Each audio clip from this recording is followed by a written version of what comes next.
आपको पता है औरंगजेब औरंगजेब औरंगजेब, आज दुनिया भर में ये जो एक छवि को खराब करने की कोशिश की जाती है, तारीख को तोड़ मरोड़ कर बताने की। आप तारीख देखें, मैं औरंगजेब की पूरी तारीख बताने के लिए नहीं खड़ा हूँ, लेकिन एक चीज मिलती है। बनारस में एक पंडित के घर एक लड़की थी, जवान लड़की, और जब वो जवान हुई, बनारस में उस वक्त जो गवर्नर था कोतवाल था शायद, उसका नाम इब्राहिम कुछ था, मुसलमान था, अय्याश किस्म का था। लड़कियों के ऊपर डोरे डालना, उनको पकड़ना, उनको अपने हरम में जीनत बनाना, ये उसके काम थे।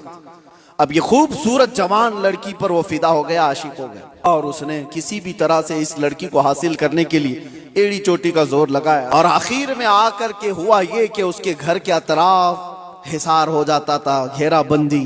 फिर पंडित मजबूर हो गया, अपनी बेटी से कहा कि चलो, जब वो बड़ा आदमी है तो उसके आगे हम लोग कुछ नहीं कर सकते, बेटी तुम चले जाओ, तैयार हो जाओ, चाहता है तुमसे शादी करने के लिए। लड़की को इस चीज की बिल्कुल भी रजामंदी नहीं थी। उसने कहा कि मुझे थोड़ा वक्त दे दीजिए।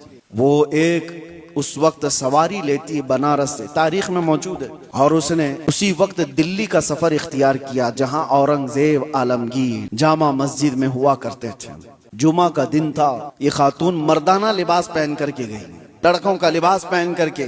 जब बादशाह इस्लाम उस वक्त के सुल्तान निकल रहे हैं, लोगों से उनकी हाजतें पूछ रहे हैं, उसी वक्त ये लड़की खड़ी थी। औरंगजेब ने अपनी चादर उठा करके दे दी और कहा, बेटी इस लिबास में तुम्हें अच्छा नहीं लगता, तुम अपना चेहरा ढाक लो, तुम अपना सर ढाक लो, और तुम्हारी क्या हाजत है।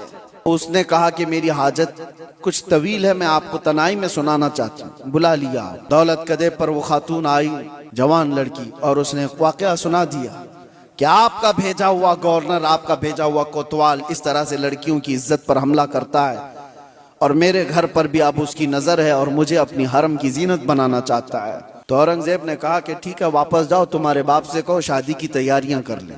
वो लड़की मायूस हो गई, जिस चीज के लिए मैं बनारस से दिल्ली का सफर करके आई थी, बादशाह भी यही कह रहा है, लेकिन एक दिल में हास थी। बादशाह ने मुझे बेटी कहकर पुकारा।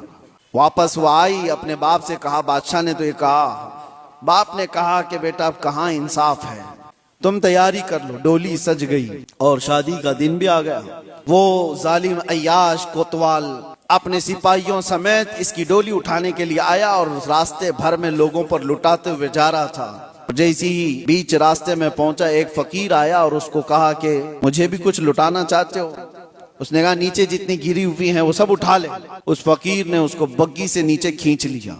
तो जैसे ही नीचे खींचा, ये कोतवाल जल्लादों से पुकार कर कहा कि कौन फकीर है जो बदतमीजी कर रहा है, तुम सबके सब आ जाओ। फकीर अपना जुब्बा उठाता है तो वह औरंगजेब वहां पर खड़ा है। कहा, वालिए हिंदुस्तान आलमगीर तेरे सामने खड़ा है, और क्या तुझे इस काम के लिए इस शहर भेजा गया था कि तू रोज अपने हरम सराओं में नई लड़कियों को जीनत बनाए अपनी बिस्तर का। और उसके बाद उसी वक्त उसकी सारी चीजें छीन ली गई, फिर उसको घोड़े के पैरों पर बांधकर खींचा गया। उस लड़की की बारात जो निकली थी, बगैर किसी छूत के, बगैर किसी छुए, इज्जत के साथ डोली को वापस उसके घर पहुंचाया गया, और उसको कैद में जल्लादों के हवाले कर दिया गया, कोतवाल को जो जालिम था, अय्याश था। अब जब लड़की बाहर आई तो उसने औरंगजेब से कहा, मेरे घर चले। घर आए, या आपको तारीख की सच्चाइयां मैं बता रहा हूं। औरंगजेब ने जाते ही कहा कि मुझे 2 रकात नमाज पढ़ने दे दो। रकात नमाज पढ़ने के लिए, ये किसी और का घर नहीं, एक पंडित का घर है। नमाज पढ़ने के लिए जगह दी, नमाज पढ़ा। औरंगजेब ने कहा, फौरन मुझे पानी दो, शिद्दत की प्यास लगी है। पानी ला करके दिया गया घर से। औरंगजेब ने पानी पिया। उसके बाद जानते हो, आंखें खोल कर देखी और कहा, जिस दिन इस बेटी ने मुझे दिल्ली में आकर अपना किस्सा सुनाया था, उस दिन से अभी तक एक कतरा पानी मैंने हलक में नहीं डाला। मैंने तय कर लिया था जब तक इसको इंसाफ ना मिले मैं पानी नहीं पीऊंगा। बेटियों को लोग दूसरों के हरम सरा में पहुंचाने वाले, तारीख इस्लाम को तोड़ मरोड़ कर पेश करने वाले, जरा इस तारीख को भी देखें। और मेरे अजीजों, ये ऐसी वैसी बात नहीं। उस पंडित ने बादशाह औरंगजेब के इस एहसान को याद रखकर उस इलाके को, उस जगह को जहां उसने सजदा किया था, बादशाह ने हमेशा के लिए मस्जिद तामीर कर दी। ये तारीख में मौजूद है। मैं आपको सिर्फ और सिर्फ एक झलक बता रहा हूं। इस्लाम ये काम नहीं करता कि अपने रिवायात को, अपने उसूल को जंगों में और दुश्मनों में सब तोड़ दिए जाएं और अपनी बेटियां भी किसी के यहां भेज दिए जाएं।